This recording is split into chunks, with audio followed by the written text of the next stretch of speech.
እንደዚያ በፍቃድ የትምህርታችን ርዕስ የሚሆነው የጻድቃንን ሞት እኔ ልሙት ርዕሳችን ነው። የጻድቃንን ሞት እኔ ልሙት ፍጻሜም እንደነሱ ይሁን ርዕሳችን ነው። ምንድን ነው ያልኳችሁ? የጻድቃንን ሞት እኔ ልሙት። ኦሪት ዘኍልቍ ምዕራፍ 23 ቁጥር 10 ያለው ኃይለ ቃል ነው። የጻድቃንን ሞት እኔ ልሙት። ይሄ የተናገረው ታላቁ ነቢይ ነው። ለምን እንዲህ አለ? የጻድቃንን ሞት እኔ ልሙት። እውነቱን ነው። ጻድቃን ቢቆዩ ብዙ የሚሰሩትን ስራ አለ። ጻድቃን ቢቆዩ ብዙ የሚያስታርቁት፣ ብዙ የሚያማልዱት፣ ብዙ የሚያቃሉት ነገር አለ። ይሄን ያየ ነቢይ ነው። የጻድቃንን ሞት እኔ ልሙት አለ። ፍጻሜም እንደነሱ ይሁን አለ። ደስ የሚለው የመጨረሻው አረፍተ ነገሩ ነው። ፍጻሜም እንደነሱ ይሁን። ዋዛ ፈዛዛ እየተናገርኩ ባሉባሌ ነገር እንዳልሞት ፍጻሜን እንደነሱ ያደርግልኝ አለ ነቢዩ። የጻድቃንን ሞት እኔ ልሙት። ይሄን ያነሳንበት ርዕሱን ምክንያት አለ። ዛሬ የምናከብረው በዚህ ዕለት የጻድቁ የአቡነ ገብረ መንፈስ ቅዱስ የዕረፍታቸው በዓል ነው። በቤተ ክርስቲያናችን ታስቦ ተከብሮ ይውላል። ጻድቁ አባታችን አገራቸው ግብፅ ነው። አገራቸው የት ነው? ግብፅ ነው። አባታችን የአባታቸው ስም ስምዖን የእናታቸው ስም አቅስያ ይባላል። ልጅ አጥተው ለ30 ዓመት ሙሉ መከራ ያዩ ነበረ። ለስንት ዓመት? ለ30 ዓመት ሙሉ ልጅ አልነበራቸው። የእግዚአብሔር ሰዎች ናቸው። እግዚአብሔርን የሚወድ እግዚአብሔርን የሚያከብር እንደ ቃል እንደ ሥርዓቱ እንደ ሕጉ የሚኖሩ ነበር። ነገር ግን ክርስቲያን መከራ ይበዛበታል። ክርስቲያን በመከራ ይፈተናል። አባታቸው ስምዖን እናታቸው አቅስያ ምንም የእግዚአብሔር ሰው ቢሆኑ ነገር ግን ፍሬ የማግኘት ጉዳይ ልጅ የመውለድ ጉዳይ ዘገየ ይላል። ዘገየ ሲባል ለ10 ዓመት አይደለም። ዘገየ ሲባል ለ15 ለ20 ዓመት አይደለም። ድፍን የ30 ዓመት የጎልማሳን ዕድሜ ያክል ፍሬ አጡ፣ ልጅ አጡ። ልጅ በማጣታቸው ምስጋናቸውን አላቋረጡ። ልጅ በማጣታቸው በእግዚአብሔር ላይ አላጉረመረሙ። ልጅ በማጣታቸው እግራቸውን ከቤተ ክርስቲያን አልገሩ። ማነው ዛሬ እግዚአብሔርን ጠየቁ 10 15 ያው ድፍን 20 ዓመት ሞላኝ እግዚአብሔር የለም የሚል አባታችን ስምዖን እናታችን አቅስያ ግን ተስፋ ሳይቆርጡ እግዚአብሔር አንድ ቀን ይሰጠናል በማለት በእግዚአብሔር ታመኑ። በማታመኑ በእግዚአብሔር ታመኑ። በእሱ እንድንታመን እግዚአብሔር ይርዳል። ዛሬ ተስፋ የሚያስቆርጠን ብዙ ነገር አለ። ተስፋ የሚያስቆርጠን ጥቂት ጾመን ጥቂት ጸልየን በእግዚአብሔር እንዳንታመን በግራ በኩል ያለው አሾክሻኪ እንዲላ እንደ አንቺ እንደምትጾሚው አንቺ እንደምትጸልዩ አንቺ እንደምትሰግጂው እውነት እግዚአብሔር ቢኖር አይሰማሽም ነበር? እግዚአብሔር እኮ ስለሌለ ነው ይልሻል። ያን ጊዜ የእሱን ሀሳብ ትቀበይና አንቺ አዎ እግዚአብሔርማ እኔን ረስቶኝ የለ ያለሽ እግዚአብሔር ቢረሳሽ እግዚአብሔርማ ቢረሳን ወገኖቼ ማታ በራችንን ቆልፈን ከተኛንበት ካንጋችን ላይ ረስቶን እዛው በቀረን ነበር። ረስቶን በቀረን ነበር። ከሞቱት መካከል እኛንን በደመረን ነበር። አይታችሁ ትናንት የነበሩት ከቤተሰቦቻቸው ጋር ማታ ስራ ውለው ገብተው ሻይ ቡና ብለው እቤት ራት በልተው ትኩስ ቡና ጠጥተው ልጆቻቸውን ደህና ደሩ ነገ በጠዋት ስራ ገባለሁ ብለው ምኝታ ቤት ገብተው ተኝተው በዛው አሸልበው ቀርተዋል። እኛ እናቅም፣ እግዚአብሔር የሚያቅላቸው ግን ዛሬ ጥሩምባ የተነፋላቸው ሰዎች አሉ። ትናንት አይቼው ትላላችሁ ደካሞች ነንና፣ ትናንት አይደለም በሰከንድ እግዚአብሔር መለየት ይችላል። በሰከንድ መለየት ይችላል። ነገር ግን ወገኖች ትዕግስት ያስፈልጋል። እግዚአብሔር ረሳን የምንልበት አንዳች ነገር የለም። ቅድስት እክሌሲያ የሰዎች ወሬ፣ የሰዎች ማስሟጠጥ ሞራሏን አልነካትም። በእግዚአብሔር ላይ እንድታወመርም አላደረጋት። ለ30 ዓመት ሙሉ ሲያዝኑ ኖረዋል። ሐዘናቸውን ልመናቸውን እግዚአብሔር ሰምቶ መጋቢት 29 ቀን ተጸነሱ። መቻባችሁ መጋቢት 29 ቀን እኚህ የኢትዮጵያ ኦርቶዶክስ ተዋሕዶ ሃይማኖት የምታከብራቸው በመልካም ስራቸው የምትጠራቸው የግብፁ አንበሳ የኢትዮጵያው ባለውለታችን ገብረ መንፈስ ቅዱስ መጋቢት 29 ቀን ተጸነሱ። ታኅሳስ 29 ቀን ከጌታ ልደት ጋር ልደታቸው ሆነ፣ ተወለዱ። እኚህን አባት የሰጠን የአባቶቻችን አምላክ ስም የተመሰገነ ይሁን። መጋቢት 29 ተጸንሰው ታኅሳስ 29 ቀን ልደታቸው ከጌታ ልደት ጋር እንዲተባበር ፈቅዶ ተወለዱ። በተወለዱበት ዕለት ብዙ ታምራት ተደርጓል። ምን ታምራት ተደርጓል? በተወለዱበት ዕለት ብዙ ታምራት ተደርጓል። በአገራቸው 300 ዓመት ኖረዋል። እኚህ ጻድቅ 300 ዓመት ሲጋደሉ በግብፅ ካሉት በረሃ በሲና በረሃ እየተመላለሱ ገደል ለገደል እየሄዱ አምላካቸውን ሲያመሰግኑ ኖሩ። 300 ዓመት ከቆዩ በኋላ ጌታችን መድኃኒታችን ኢየሱስ ክርስቶስ ወደ ኢትዮጵያ እንዲሄዱ እንዲመጡ ቃል ተናገራቸው። በመልአኩ በቅዱስ ገብርኤል መሪነት በንፋስ ሰረገላ ይዟቸው ይህችን አገር እንዲለቁ አደረጋቸው። ወደ ምስራቅ ወደ እናቴ አገርና ወደ ባረኳት አገር ስሜ ወደሚጠራባት አገር ትሄዳለህ። ከዚህ በኋላ 300 ዓመት በግብፅ ኖራል። ከዚህ በኋላ ግን በግብፅ የምትኖርበት ጊዜ አሁን ይበቃል አለ እግዚአብሔር። አባታችን ገብረ መንፈስ ቅዱስ ይህችን አገር በታሪክ አውቃታለሁ፣ በመጽሐፍም አነባታለሁ። ነገር ግን አገሯ ሩቅ ነው ሲሉ ሰማለሁ። ማንስ ይወስደኛል፣ ማንስ ያደርሰኛል ብለው በተናገሩ ጊዜ ጌታችን ኢየሱስ ክርስቶስ አብሳሪ መልአኩን ቅዱስ ገብርኤል እሱ በፊት መሪነት እንዲያደርስን አዛለሁ ብሎ ባዘዘው መሰረት በንፋስ ሰረገላ ጭኖ መልአኩ ቅዱስ ገብርኤል ኢትዮጵያ እንዲገነባ አደረገ። በዚህ ዘመን አባታችን ወደ ኢትዮጵያ የገቡበት ዘመን በ11ኛው መቶ ክፍለ ዘመን ወደ ኢትዮጵያ ረገጡ። በ11ኛው መቶ ክፍለ ዘመን ኢትዮጵያ ረገጡ። በወቅቱ ንጉሡ ላሊበላ የአጋዲን ማርያም ዋሻ እየተፈለፈለ አገኙት። ንጉሥ ላሊበላ ዋሻውን እየፈለፈለ ከሱ እጅ ነስተው እሱም ከሳቸው እጅ ነስቶ አብረው ተቀመጡ በዛች አጋዲ ማርያም።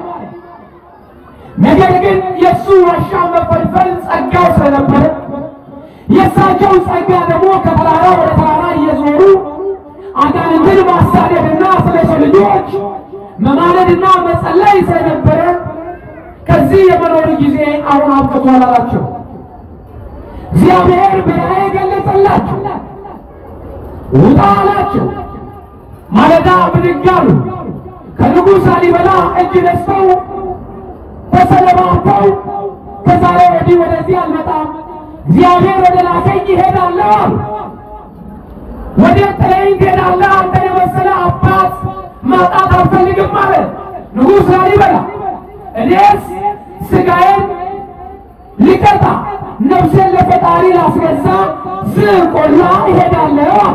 የት እሄዳለሁ? ዝቆላ እሄዳለሁ። ዛሬ ዝቆላ ማለት ወደዚህ ቆላው ዓለም እሄዳለሁ ማለት ቆላ ነው፣ በረሃ ነው። በዋጥም በተለያየ ችግር ሥጋዬን ሊቀጣ ለነፍሴ ላድር ዝቆላ እሄዳለሁ። ዛሬ ያንን ነው ላላ አድርገን ጠርተን ዝቋላ ያለ ልክ እንደ እቲሳ ገዳም እቲሳ የተባለበት የትኛው ስም ማለት ነው። እቲሳ የተባለው አባታችን እግዚአብሔር እናታችን እግዚአብሔርና አባታቸው ተጋዛ በቶሎሚ የተባለ አስጨናቂ በደቡብ የነገሰ ንጉሥ እግዚአብሔርን በማረጋት ጊዜ ወታደሮች ማርከው በወሰዱ ጊዜ እሳቸውን ለመግደል ባሯራጠ ጊዜ ቀስት ወጥረው ሲል ወደ ባህር ውስጥ ገቡና እግዚአብሔር አምላክ ባህር ውስጥ እንዳይሞቱ እንደ ዮናስ ጋርዶላቸው ባህሯን ድንኳን አደረገላቸው። በዚህ ጊዜ ሕዝብ ሁሉ አልቆ የአባታችን የአቡነ ተክለ ሃይማኖት አባት ወደ ቀያቸው ሲመለሱ ሰው የለም፣ የሚጠይቁት ሰው አጡ። ባለቤታቸው ከእግዚአብሔር ያገኘዋት አጋዣቸው የግራ አጥንታቸው የለችም። ማንን ይጠይቁ? ሞታለች አለች የሚላቸው ጠፉ። በዚህ ጊዜ ያላቸው አማራጭ ጸሎታቸውን ከጸለዩ በኋላ ወደ እግዚአብሔር ቀና ብለው ጌታ ሆይ የሰጠኸኝ እህቴ ሴት አለች አሉ። ምንድን ያሉት? የሰጠኸኝ እህቴ ሴት አለች። ዛሬ እቲሳ የሚለው እህቴ እስከሚለው ይጣቃሉ። ወደ ነገራችን መለስ ወደ ታሪኩ። በዚህ ጊዜ እዚህ ቆላ ሄዳለሁ አባታችን በዚህ ቆላ ደብር በደብረ ከርቤ እየተመላለሱ በጾምና በጸሎት ተወስነው 260 ዓመት ኖሩ። ከግብፅ በኋላ ወደ ዝቋላ ወደ ደብረ ከርቤ እየተመላለሱ 262 ዓመት ሙሉ እየተጋደሉ በጾም በጸሎት በስግደት ከዚህ ዓለም ገዢ ከሆነው ጋራ ምስራቁን ምዕራቡን ሰሜኑን ደቡብን እየባረኩ በባረኩ ጊዜ አጋንንትን እያንጫጩ ይጸልዩ ጀመር። ከአባታችን ከጸሎት ፍሬ መካከል አንዱ ታላቁ ፍሬ የተገኙት የኢትዮጵያ ኮከብ የአጋንንት መቅሰፍት የወንጌል ገበሬ የመነኮሳት አባት የሆኑት አባታችን አቡነ ተክለ ሃይማኖት በእሳቸው ጸሎት የተገኙ ናቸው። ይሄም እንዴት ሆነ ቢባል አባታችን ገብረ መንፈስ ቅዱስ በጸሎት እየተጉ እያለ ጌታ ሆይ የሀገሩን ሰርዶ በሀገሩ በሬ እንደሚታረስ ሁሉ እባክህን ከዚች ቅድስት ሀገር አዲስ ሐዋርያ ያስነሳላ እያሉ ይጸልዩ ነበር። ምን እያሉ? አዲስ ሐዋርያ፣ አዲስ መድኃኒት፣ አዲስ ወንጌል ሰባኪ እባክህ አስነሳላ እያሉ ያስተምሩ ነበር ወይ ይጸልዩ ነበር። በእሳቸው ጸሎት አባታችን አቡነ ተክለ ሃይማኖት እውነትም አዲሱ ሐዋርያ እንደ ሱራፌል እንደ ኪሩቤል 6 ክንፍ የተሰጣቸው ከ24ቱ ካህናተ ሰማይ አንዱ ሆነው ወደ ሰማይ ወጥተው ጌታ መንበሩን ያፈሉ ታላቅ አባ እንደ ሐዋርያ ወንጌል የሰበኩ እንደ ሰማዕታት የተጋደሉ እንደ ጻድቃን ቆመው የጸለዩ ታላቁ አባታችን ተክለ ሃይማኖት በእሳቸው ጸሎት ተገኙ። አባታችን አቡነ ገብረ መንፈስ ቅዱስ የጠፋውን በረከታቸውን ይመልሱልን፣ የጠፋውን በረከት ይመልሱልን፣ ያጣነውን ጸጋችን ያስመልሱልን። አባታችን ገብረ መንፈስ ቅዱስ አይደለም ጸጋን ማሰጠት ወገኖቼ፣ አዲስ መድኃኒት እንዲፈጠር የሚያደርጉ ትልቅ ባለ ጸሎተኛ ናቸው። በአባታችን በአቡነ ገብረ መንፈስ ቅዱስ ጸሎት ልታመን ይገባል። ለዚህ ነው መዝሙረኛው የጻድቅ መታሰቢያ ለዘላለም ይኖራል። የምን መታሰቢያ? የምን መታሰቢያ? የጻድቅ መታሰቢያ ለዘላለም ይኖራል። ለዘላለም ሲታሰቡ ሲዘከሩ ይኖራሉ። ዘላለም በማ በትውልዱ ሲዘከሩ ይኖራሉ፣ ሲታሰቡ ይኖራሉ። ዛሬ ይህን መታሰቢያ አድርገን ነው ወደዚህ የመጣ ነው። የአባታችንን ገብረ መንፈስ ቅዱስ በረከት ለማግኘት በዓለ ዕረፍታቸው በዛሬ ቀን ትልቅ ቃል ኪዳን የተቀበሉበት ቀን ቅዱሳን መላእክት ወርደው መዝሙረኛው ቅዱስ ዳዊት በገናውን ይዞ ዕዝራ መሰንቆውን ይዞ ድንግል ማርያም ከልጇ ከወዳጇ ጋር ወርደው በክብር የአባታችን ገብረ መንፈስ ቅዱስን ነፍስ እግዚአብሔር በክብር የተቀበለበት ቀን ነው። እግዚአብሔር አምላክ እኛን በክብር ይቀበል።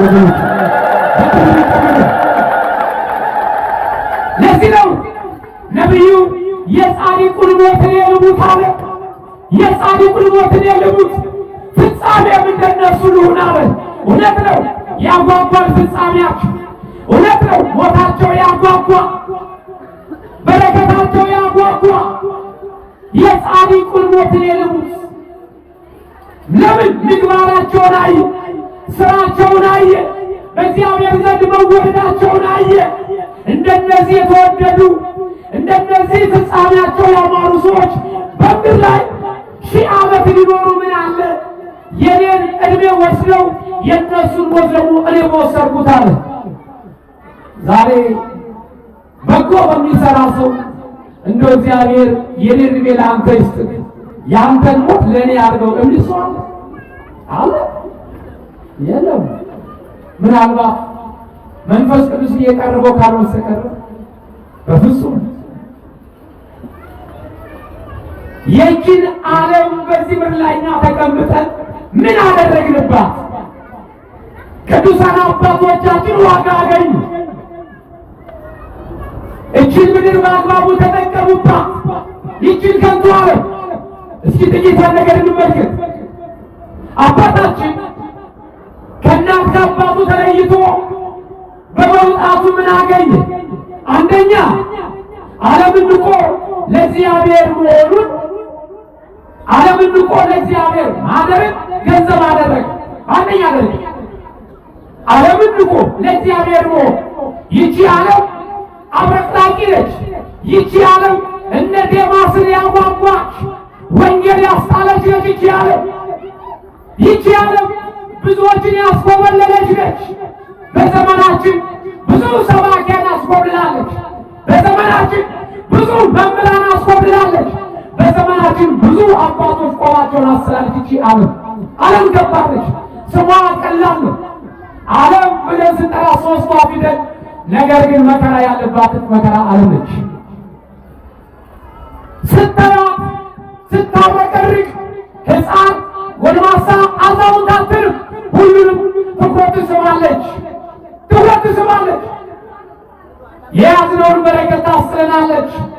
ወገኖቼ ይችን አብረቅራቂ ዓለም አትውደዱ። ያብረቀረቀ ነገር ሁሉ ወገኖቼ ወርቅ አይደለም።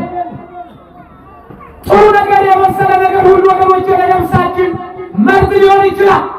ያብረቀረቀው ሁሉ ገዝተን አንገታችን ላይ የምናደርግ ከሆነ አንድም ነፍሳችን እናጣለን፣ ሁለትም ደግሞ ሌባ እናሳስታለን።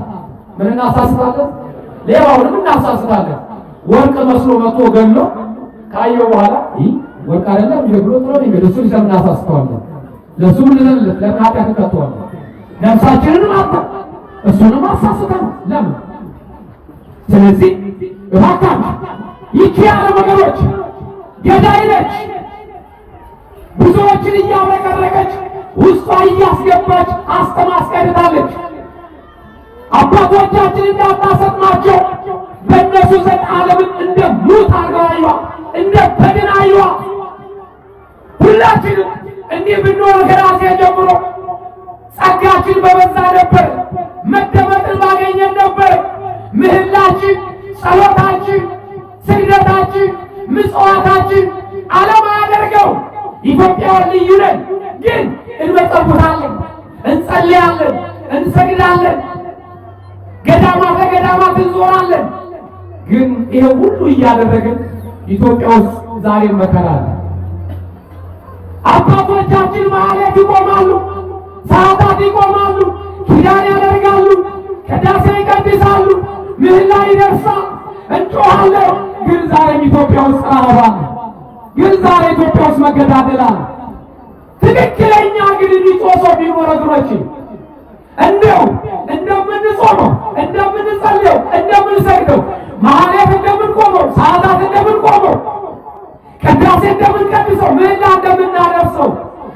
የልባችን ቅንነት ቢሆን ኖሮ ወገኖች አይደለም ለኢትዮጵያ ለጎረቤት ሀገራቶች ለዓለም ሰላም በሰጠን ነበር። ግን ቁመታችን እንደ ድንጋይ ጩኸታችን እንደ ቁራ ሆነ። ችግሩ ይሄ ነው። ችግሩ ይሄ ነው። ጩኸታችን እንደ ቁራ፣ ቁመታችን እንደ ድንጋይ ሆነ። ረጅም ሰዓት እንቆማለን። ገና ከ2 ሰዓት ጀምሮ ለአገልግሎት እንቆማለን። ገና ከ2 ሰዓት ጀምሮ እግዚአብሔር እናመሰግናለን፣ እንጮኻለን። ግን ለምንድን ነው እግዚአብሔር የማይሰማ? ለምንድን ነው ምሕረት ያጣነው? ወደ ጊዜ ቤተክርስቲያን መከራ ገጠማት። ከጊዜ ወደ ጊዜ ክርስቲያን ታረደ። ከጊዜ ወደ ጊዜ መስቀል ማሰር ወንጀል ሆነ። ሰይጣን እየበረታ እኛ እየደከምን ሄደን፣ አባቶች እየተናቁ ወንበዴው እየተከበረ ሄደ። ለምን ይሆን? ለምን ይሆን? መቼ ነው ከልብ የምንጮኸው? መቼ ነው እሺ የምናለቅሰው? ምን ስንሆን ነው ለፈጣሪ የምንጮኸው ከልብ? ኧረ ምን ስንሆን ነው በቅንነት መስቀል ይዘን የምንጮኸው? የጻድቁን ሞትን የልሙት አለ ፍጻሜ እንደነሱ ይሁን አለ። ኧረ ፍጻሜያችን አላማረም። እኛ ፍጻሜያችን አላማረም። ተራኪ ነን፣ ትርተኞች ነን። ቅዱሳን ተጋደሉ፣ ጾሙ፣ ለፈጣሪያቸው አደሩ፣ እንጠርቃለን። ከትርክ ወጥተን እኛስ መቼ ነው የምንጾመው? ከትርክ ወጥተን የእነሱን ሥራ መቼ ነው የምንሠራው? አለ እግዚአብሔር ማስተዋላት ነው ወገኖች፣ እግዚአብሔር ማስተዋላት ነው። የጻድቁን ሞትን የልሙት አለ ሚስጥሩ የገባው ማስተዋል ያገኘ ነብይ እንዲህ ነው፣ እንዲህ ነው ወገኖች። ይህችን ዓለም ንቆ ማለፍ እንዴት የታደለ ሰው በዚህ ዘመን፣ በዚህ ዘመን፣ በዚህ ዘመን፣ በአስጨናቂው ዘመን ለነፍሱ ያደረ ሰው ምን ያክል የተባረከ ይሆን ወገኖች። እንደው በአግባቡ የሚጾም በአግባቡ የሚጸልይ አንደበቱ ክፉ የማይናገር ጆሮ ክፉ የማይሰማ ዓይኑ ክፉ ነገር የማይመለከት ልቡ ክፉ ነገር የማያስብ እጁ ክፉ ነገር የማይዳስስ እግሩ ክፉ ቦታ የማይረግ ዓለምን የታደለ የሆነ ወገኖች ይህ ፍጻሜ ያማረ ሰው። እንደኔ አይነቱ ግን እንደኔ አይነቱ የማይረባ ርካሽ ፍጻሜ ያላማረ ወየውለት። እንደኔ አይነቱ እኔን ለሚመስል ወየውለት። ዓይኑ ክፉ ለሚያይ፣ አፉ ክፉ ለሚናገር፣ ጆሮ ክፉ ለሚሰማ፣ እጁ ክፉ ነገር ለሚዳስስ፣ እግሩ ክፉ ቦታ ለሚረግ ኧረ ወየውለት ወገኖች፣ ወየውለት። ምግባራችን አልቀድሟል። ነጠላው ቀደመ። አማኙ ነጠላውን ሊቀድመ ነጠላውን አጣጥቆ ነጠላውን ለብሶ ክርስቲያን ይመስላል። ውስጡን አጥቦ የሚመጣ ሰው ጠፋ። የእንደዚህ አይነቱ ቢጤም የሚጨነቀው ስለ ልብሱ ነው። ቀሚሱን ለመልበስ እንጂ ጸጋውን ለመልበስ አይጓጓ። ጸጋ የሚገኘው ደግሞ በብልጠት በብሔር በጎሳ አይደለም። ራስን ዝቅ በማድረግ በመጾም በመጸለይ ነው። ሌላ በምንም አይገኝ። አባታችን ገብረ መንፈስ ቅዱስ 562 ዓመት በዚህ ዓለም ሲኖሩ ይህን ሁሉ እድሜ የተቸሩት በጎ ነገር ስለተገኘ ነው። እግዚአብሔር በጎ ነገር ስላገኘባቸው ቅንነታቸውን ስላይ ይህችን ዓለም ጥለው ንቀው ስለወጡ እኔና እናንተ ይህችን ዓለም ንቀን የምንወጣ ከሆነ ሞትን ማሸነፍ እንችላለን። በሥጋችን ብንሞት እንኳን በነፍሳችን ሕያው እንሆናለን ወገኖች። ሁለተኛ የምንመለከተው የእግዚአብሔርን ጥሪ መስማት። ሁለተኛው ምንድን ነው? የእግዚአብሔርን ጥሪ መስማትና መታዘዝ። እግዚአብሔር ያዘዘንን መስማት። አባታችን ገብረ መንፈስ ቅዱስ የእግዚአብሔርን ጥሪ ሰሙ፣ ሰምተው ፈጸሙ። እኔና እናንተ አባቶች ሲያዙ ማን ነው? እሺ የቤተ ክርስቲያንን ጥሪ የሚሰማ ማን ነው? እግዚአብሔርን እሺ የሚል ማን ነው? ጠዋት ሲነሳ እግዚአብሔርን የሚያመሰግን ማን ነው? ቀን በሰላም ስለዋለን ግማሿን ቀን ቀሪ ሰዓቴን ባርክልኝ ብሎ እስክሪብቶውን አቁሞ ቁጭ አርጎ ስራውን አቁሞ ጌታ ሆይ ቀሪውን ሰዓቴን ደግሞ ባርከህ በሰላም አውለኝ የሚል ሰው ማን አለ? ሰዓት ደረሰ፣ ምሳ ሰዓት በሩን ዘግቶ ቢሮ ዘግቶ እንዲሄድ ነው ሁሉም ያለው ወደ ምሳው እንጂ አምላክ ሆይ ከዚህ እስከዚህ ሰዓት ድረስ ስራዬን እንዳከናውን የረዳኝ አንተ ነህ፣ ከዚህ በኋላ ደግሞ ቀሪ ሰዓቴን ደግሞ ባርክልኝ የሚል ሰው ነው። እግዚአብሔር በየሰዓቱ ስናመሰግነው በጸጋ ላይ ጸጋ በበረከት ላይ በረከት ይሰጠናል። የእግዚአብሔርን ጥሪ መስማት አብርሃም የእግዚአብሔርን ጥሪ በመስማቱ እግዚአብሔርን እሺ በማለቱ እንደ ቃል በመጓዙ እድሜ ተችሎታ ዘሩ እንደ ሰማይ ከዋክብት እንደ ምድር አሸዋ በዝቶለታ። ለምን? እግዚአብሔርን እሺ በማለቱ።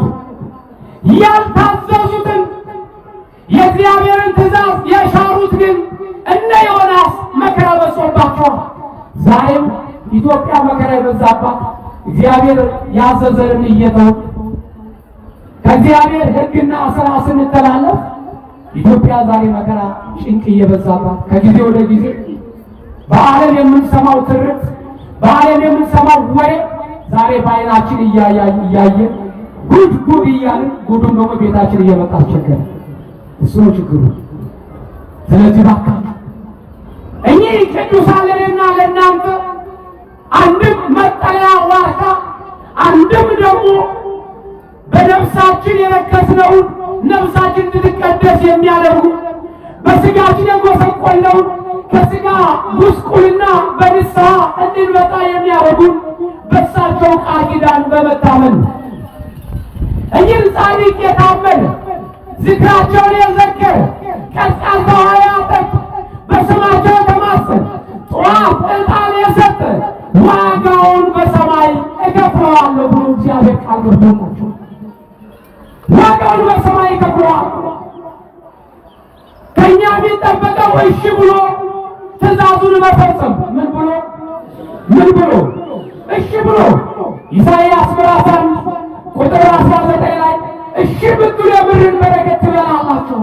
እሺ ብላችሁ ብትታዘዙ ገብረ መንፈስ ቅዱስ ከግብፅ ውጣ ወደ ኢትዮጵያ ሂድ ዘር ማንዘር ወደሌለበት እናት አባቱ ወደማይከተሉበት ሀገር ሂድ ሲለው አልተጠራጠሩም። ገብረ ሕይወት እሺ ያሉ።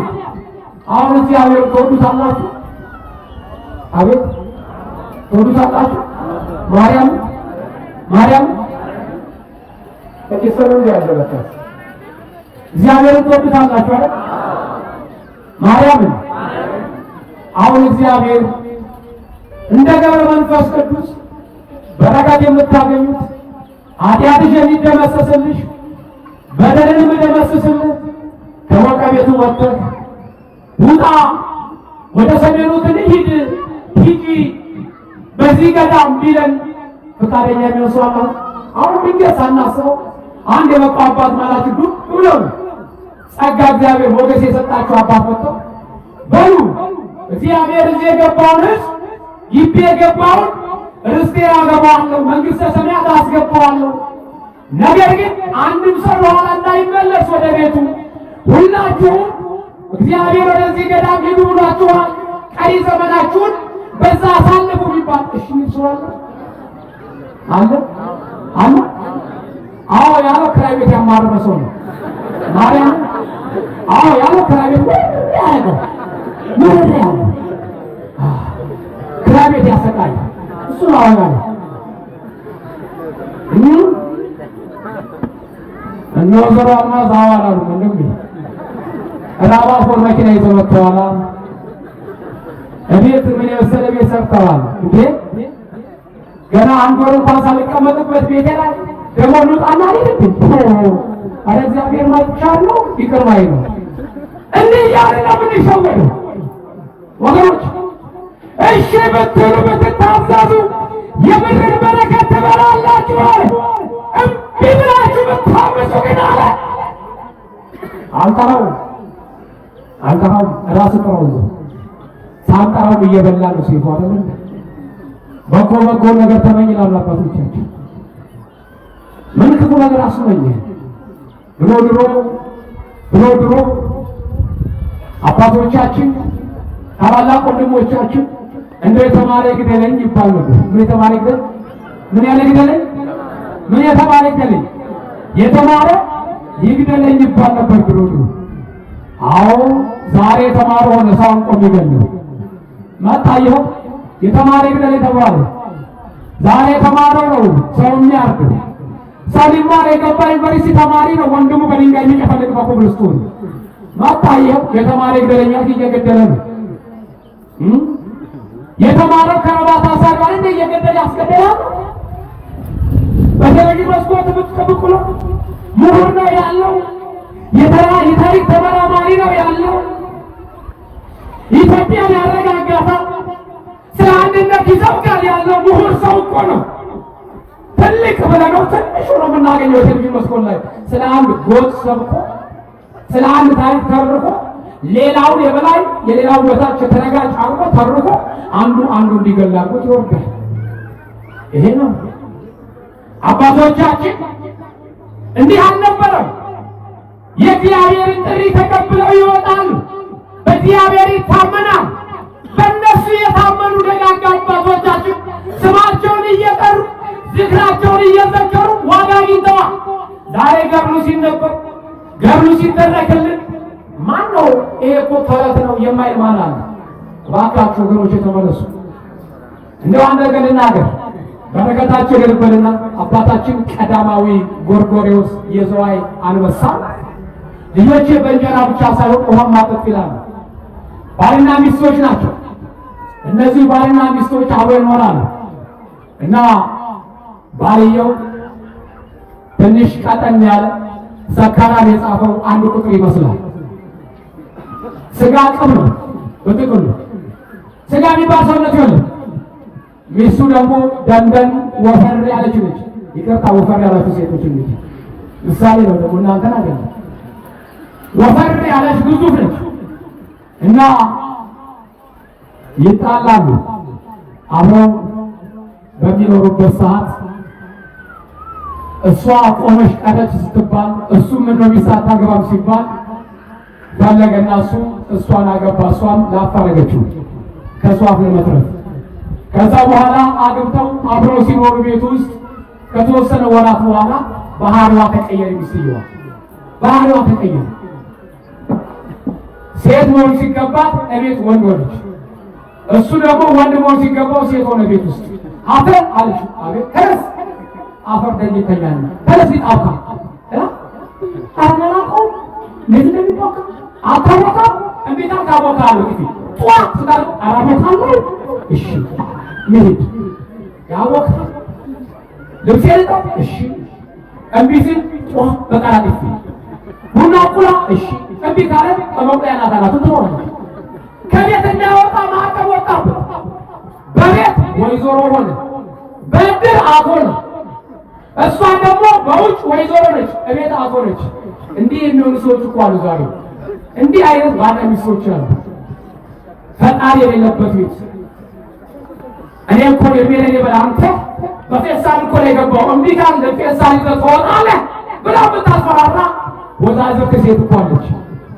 ፌሳል ደግሞ ነው አንተ ነግሬሃለሁ አተቆጭ ወጥ እሺ የሚል ወንድ እንደሆነ ተፈጥሮ ወንድነቱ የተሰለፋለት ውስጥ ይተላችሁ። ይሄ ሰው ከሰው ጋር መገናኘት አቆመ። በዚህ ጊዜ እሷ ልጅ ብትወጣው እሷም ተጣው ከቤተሰብ ከጓደኞቿ አላቀችው። አንድ ቀን ሰርግ ጥሪ መጣ። ሁለት ካርድ መጣ። የሰርግ ካርድ ሁለት ቦታ እንዳትሄድ ግራ ገባ። በል አንተ እዚህኛው ሰርግ እኔ እዚህኛው ሰርግ ሄዳለሁ አለች። እሺ ብሎ የዛን ቀን ነፃነቱን አገኘ። ከቤት የወጣው በ9 ዓመቱ ነው። ከቤት የወጣው ባገባ በ9 ዓመት ከግቢ ወጣ። ሲረገጥ ነው የሚለው፣ ሲደበደብ ነው የሚለው። ሲደበደብ ከዛ ሰርግ ቤት ገብቶ ሰዎች ቁጭ ብሏል። እሱም ጫፍ ላይ ቁጭ ብሏል፣ ወንበር ጫፍ ላይ። ከዛ ይገባበዛሉ ጓደኛ ማቾች። ብላ እንጂ አንተ ይሄን መሰለ ደግስ አፈራፍ እንዴ ይባባላሉ። ባክቶይ ትናንትና ማታ ከሚስቴ ጋር ተጣልቼ ማታ ሚስቴ ደብድቤያት ነበረ። ጠዋት ምን መሰለ አንተ አፈርኩን ሰርታ አብልታኝ ይሄ ንጉስ እንዳብላ ዘጋኝ ይላል። ይሄኛው ተደጋሚው ሰማል ዝም ብሎ አሃ አለ ለካስ መደብደብ ለካስ ዋጋ አለው እንዲያ። ከዛ በኋላ ኃይል እንዲያገኝ ሲሰር ጤናዬን አነሳና ቀው ያደረገ ያችን ዶክተሯ እሷን ጠጣ። ቢመጣ በስጥሩ ነበር። ቢጫውን ወሰደ፣ የመኳንንቱን ጠጅ ጠጣ፣ ቀላቀለ፣ ወሰደ። አሁን ስጋ ቅብ የመሰለው ሰውዬ በፊዚካሊ ታየ፣ በመንፈስ ወፍሮ ታየ። ወንድ መነስም የተሰማው እቤት ሲገባ ከማንኳኳት በግጭ በሩን መታ። ብግድ አለ በሩ። ቁጭ ብላለች እሷ አንድ ሶፋው ላይ አጂ አላት። ማንን ነው አለች። አንቺ ነው ብላ ተታያለች።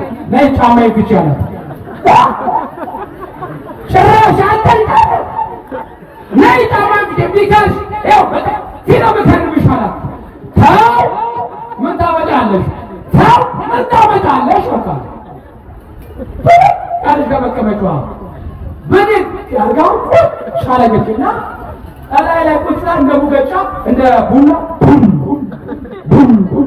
ቡና ያዋል ላይ ቀርለት እሪያለ ቡና ሲበዛበት እሷም ወስዳለች፣ እሱም ወስዶ እሪያለ።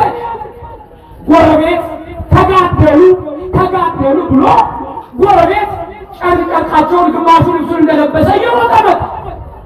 ሲመጣ እሱ ሞቱን ገልብጦ ከላይ ነው ገና ያለው ገና አልመጣትም። ጎረቤት ደረሰና አንተ እንዲህ የጮች ምን ነው ለመድማታ ልገላት? ኧረ ተውኝ፣ እኔ ገና አዲስ ግልብጥ ነኝ፣ እኔን አትንኩኝ አለ። እኔ ምንድን ነኝ? አዲስ ግልብጥ ነኝ። ዛሬም ኢትዮጵያ ሲያስቸግረን አዲስ ግልብጡ ነው።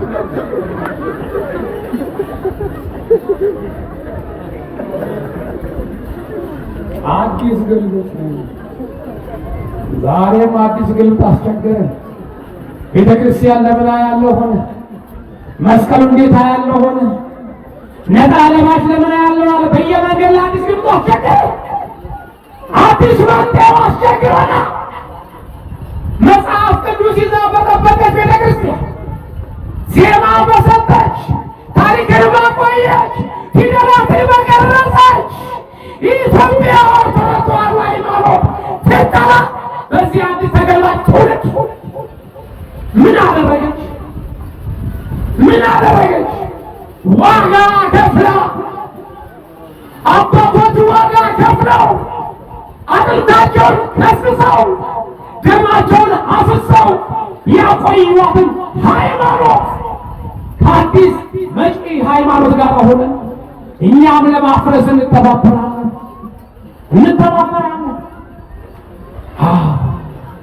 እባካችሁ እንደ ጻድቁ እኛ ምንበል እንደ ነብዩ የጻድቁን ሞት ለእኔ ያሁን አለ።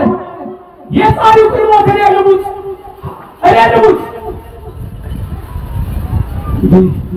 ጸሐፊ ብቃት እንደ ኢያሱ ፀሐይ ማቆም የኔን ሰዓት ቀመሱ ይሆናል እንጂ እናንተና የፈጣሪ ጊዜ መጠበቅ አትችሉም። ሥርዓተ ቅዳሴው ታላላቅ አባቶች ቡራኬ ምርት የሚሰጡበት ጊዜ ነው። ሰፋ ያለ ጊዜ ቢሆን ብዙ ነገሮችን ባልነበረ፣ ነገር ግን አሁንም ደግሜ የምለው ምንድን ነው? ጻድቃንን ማክበር ብቻ አይደለም፣ በዓላቸውን ማክበር ብቻ አይደለም ወገኖች። የእነሱን ስራ የምንሰራው መቼ ነው? ከንፈር በመምጠት ብቻ ነው ወይ? አሁን ታሪካቸው ሲተረክ ታሪካቸው ሲነገር ደስ ብሎናል። ምነው በእነሱ ዘመን በኖርኩኝ ወይም ከእንደነሱ ምነው በሆንኩኝ የሚል ሰው ይኖራል። ካወቅንበት ይሄ ዘመን እንደ ጻድቃን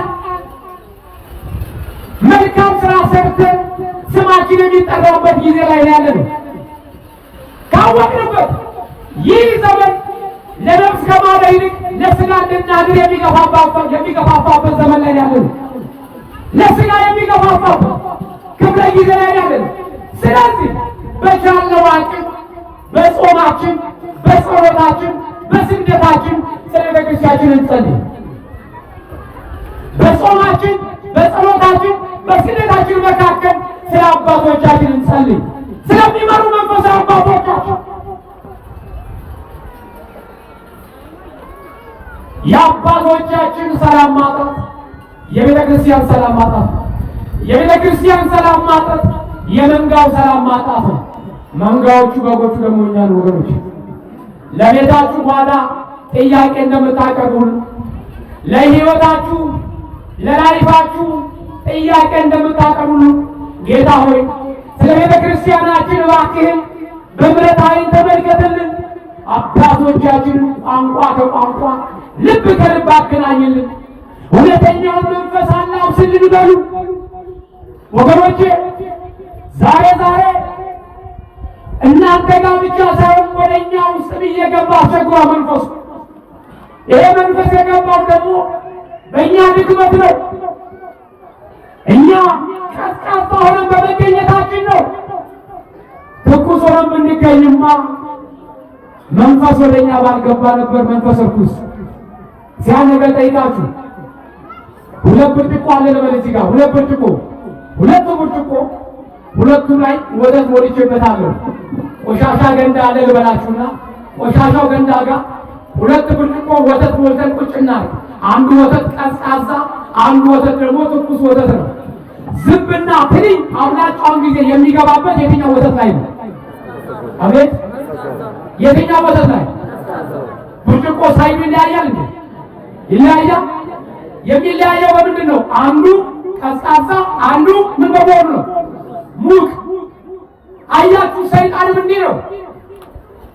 ቀዝቃዛ ሆነን ስንገኝ የሚሰፍረን ቀሚስ ለባሽ ነጠላ ለባሽ አይልም። ቀዝቃዛ ሆነን በተገኘን ቁጥር ይቆጣጠርና ትኩስ ከሆንስ ዝንቡ ትንኙ እንፋሎቱን እየሸሸ እንዳይቃጠል እንደሚሸሽ ሁሉ ሰይጣንን ከኛ ይሸሻል ወገኖች፣ ከኛ ይሸሻል። ስለዚህ ሰይጣን እኔማ ስራ እምቢ አለኝ፣ እኔማ ንግድ እምቢ አለኝ፣ እኔማ ትዳር እምቢ አለኝ፣ እኔማ በረከት እምቢ አለኝ፣ እኔማ ጤና አጣሁ የምንለው ለምንድን ነው? ቀዝቃዛ ሆነን ስለተገኘን ነው። እግዚአብሔር እንዳይረዳን ቅዱሳን እንዳይረዱ ቀዝቃዛ ሆነን ተገኘን። ስለዚህ ከዚህ በኋላ እንነሳ።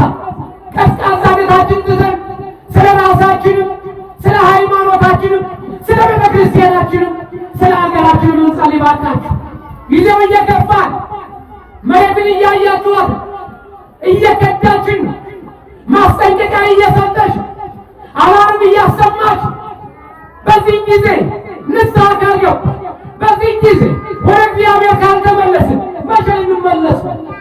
በዚህ ጊዜ በእምነታችን ካልጸና መቼ ልንጸና? ጠላት እኮ እየፎከረ ነው። ጠላት እየፎከረ እኮ አላያችሁም? በመንግስት ሚዲያ ቀርቦ ሰውን ለጦርነት ማነሳሳት ለሃይማኖት ምን ማለት ነው? እኛ ብንሆን ኑሮስ እኛስ የኛ አባቶች ቢሆኑ ይሄን የተናገሩት ምን ነበር የሚፈጸምባት ቤተክርስቲያን ላይ? በተቋም በሶሻል ሚዲያ ቀርቦ በቴሌቪዥን ላይ ምን ማለት ነው?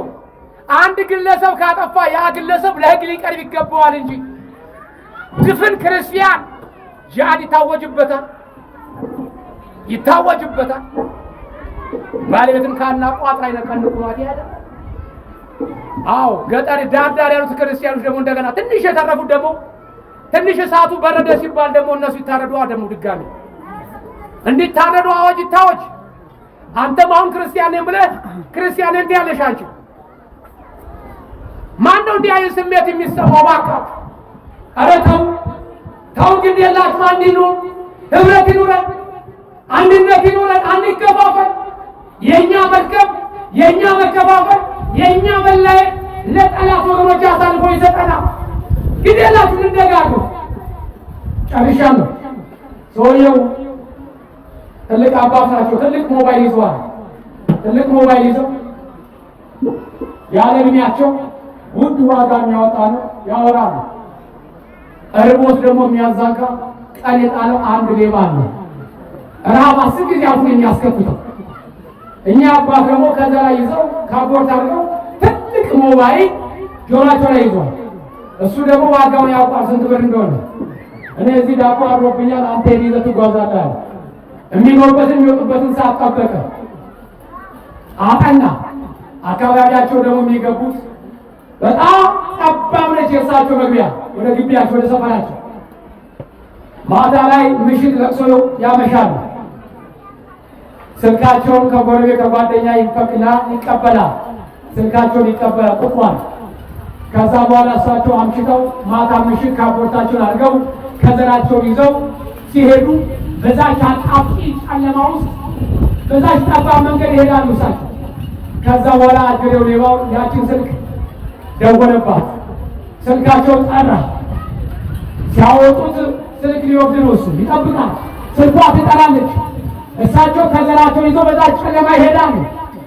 ትጠራለች፣ አያነሱም። ጨረሰች፣ ድጋሚ ትጠራለች፣ አያነሱም። መጨረሻ ላይ አባባ አላቸው። አቤት፣ አረ ስልኳ እየጠራች ነው ያውጡና ያናግሩ አላቸው። አይ ልጄ እኔ ከብጮ እሷ ብጮ ይሻለኛል አሉ እሳቸው።